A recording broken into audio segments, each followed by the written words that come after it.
بسم اللہ الرحمن الرحیم۔ السلام علیکم۔ آج کی اس ویڈیو میں ہم جانیں گے کہ شیطان کی حقیقت کیا ہے اور وہ کیسے ہمارے دلوں میں گھس کر ہمیں گمراہ کرنے کی کوشش کرتا ہے، اور کیا یہ ممکن ہے کہ اس کی ہر چال کے باوجود ہم محفوظ رہ سکیں۔ آج ہم دیکھیں گے کہ قرآن اور سنت میں ہمیں شیطان کے وسوسوں سے بچنے کے لیے کیا رہنمائی دی گئی ہے۔ حضرت آدم علیہ السلام کی تخلیق سے پہلے اللہ تعالیٰ نے جنات کو پیدا فرمایا، جیسا کہ قرآن میں ارشاد ہے، اور ہم نے جن کو اس سے پہلے آگ کے بے دھوئیں شعلے سے پیدا کیا۔ مفسرین بیان کرتے ہیں کہ جنات زمین پر آباد ہوئے۔ ابتدا میں وہ اللہ تعالیٰ کی اطاعت کرتے رہے، مگر وقت گزرنے کے ساتھ انہوں نے زمین پر فساد، خون ریزی اور قتل و غارت شروع کر دی۔ ان کی سرکشی اس حد تک بڑھ گئی کہ زمین ظلم و بربریت سے بھر گئی۔ پھر اللہ تعالیٰ نے ایک عظیم لشکر بھیجا۔ فرشتوں کی اس جماعت نے ان مفسد جنات کو شکست دی اور انہیں سمندروں کے دور دراز جزیروں یا دشوار گزار پہاڑوں کی طرف دھکیل دیا۔ انہی میں سے ایک جن عبادت، علم اور قوت میں سب سے آگے تھا۔ اس کا نام عزازیل تھا۔ وہ اپنی عبادت میں اتنا ممتاز تھا کہ فرشتوں کے قبیلوں میں شامل کر دیا گیا۔ اسے پہلا آسمان سونپ دیا گیا اور زمین کی نگرانی بھی اس کے سپرد ہو گئی۔ اسی وجہ سے وہ سلطان الارض کہلایا۔ عزازیل کو یہ بلند مقام اللہ کی طرف سے عطا ہوا تھا، مگر اس کے دل میں غرور کا بیج پڑ چکا تھا۔ وہ خود کو دوسروں سے بہتر سمجھنے لگا۔ جب اللہ تعالیٰ نے اعلان فرمایا، میں زمین میں ایک خلیفہ بنانے والا ہوں، تو عزازیل کے دل میں حسد اور خوف پیدا ہوا۔ اس نے سوچا کہ اگر آدم اور ان کی نسل زمین پر حکمران بن گئی تو اس کا اقتدار تو ختم ہو جائے گا۔ اللہ تعالیٰ نے مٹی سے آدم کو بنایا، پھر اپنی روح پھونکی اور فرشتوں کو حکم دیا کہ وہ سجدہ کریں۔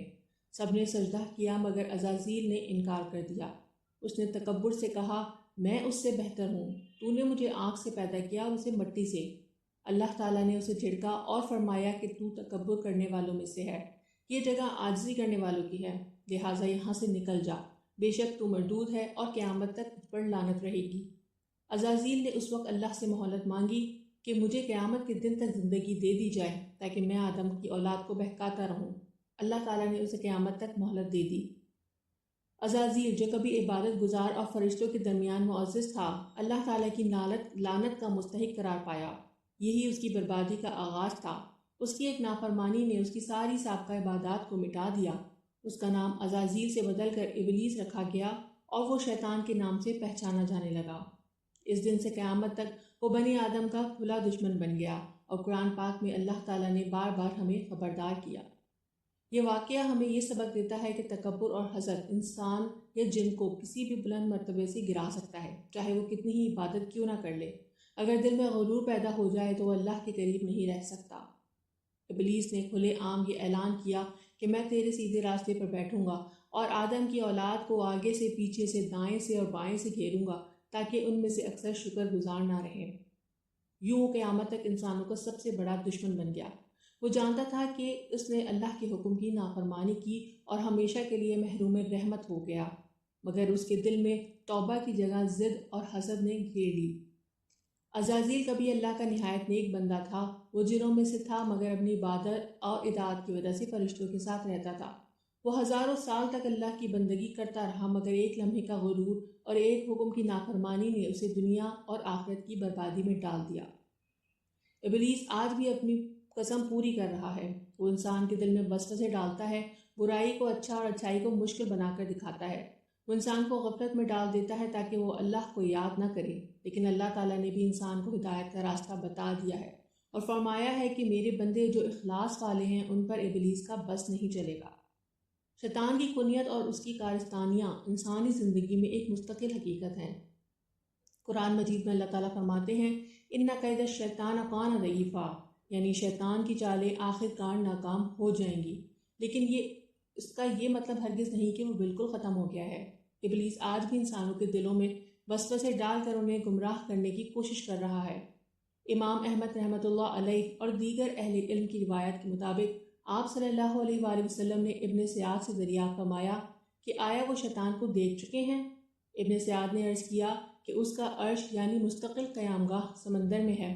آپ صلی اللہ علیہ وآلہ وسلم نے فرمایا کہ اس کے بارے میں تمہارا اندازہ حد سے زیادہ ہے، حالانکہ اس کی حقیقت بہت کم اور حقیر ہے، لیکن اس کا سب سے بڑی منزل انسانی دلوں میں فتنے اور فساد پھیلانا ہے۔ آپ صلی اللہ علیہ وسلم نے فرمایا کہ شیطان اللہ کی عبادت گزار بندوں سے مایوس ہو گیا ہے، لیکن انہیں آپس میں لڑانے سے مایوس نہیں ہوا۔ وہ رات دن انسانی برادری میں چکر لگاتا ہے اور فتنہ و فساد پھیلانے کے لیے شیطانی کارندے تیار کرتا ہے۔ شیطان کا مقصد صرف انسانوں کو آپس میں جدا کرنا اور محبت اور اتفاق میں تفریق ڈالنا ہے۔ یہی وجہ ہے کہ اللہ تعالیٰ نے معوذتین یعنی سورہ فلق اور سورہ ناس کی تعلیم دی تاکہ انسان اپنے دل کو شیطانی وسوسوں سے محفوظ رکھ سکے۔ حضرت انس رضی اللہ تعالیٰ عنہ سے روایت ہے کہ آپ صلی اللہ علیہ وسلم نے فرمایا کہ شیطان انسان کے دل پر اپنی ناک رکھ کر سونگھتا ہے۔ اگر انسان اللہ کے ذکر میں مشغول ہو تو شیطان دور ہو جاتا ہے، لیکن اگر وہ ذکر سے غافل ہو تو وسوسے ڈالنا شروع کر دیتا ہے۔ اسی وجہ سے اللہ تعالیٰ نے ارشاد فرمایا، جب تم بھول جاؤ تو اپنے رب کو یاد کیا کرو۔ شیطان کے حملے کی پہلی منزل انسان کے دل پر ہوتی ہے، اور اگر دل ذکر اللہ سے خالی ہو تو وہاں مستقل قیام کا اختیار کر لیتا ہے۔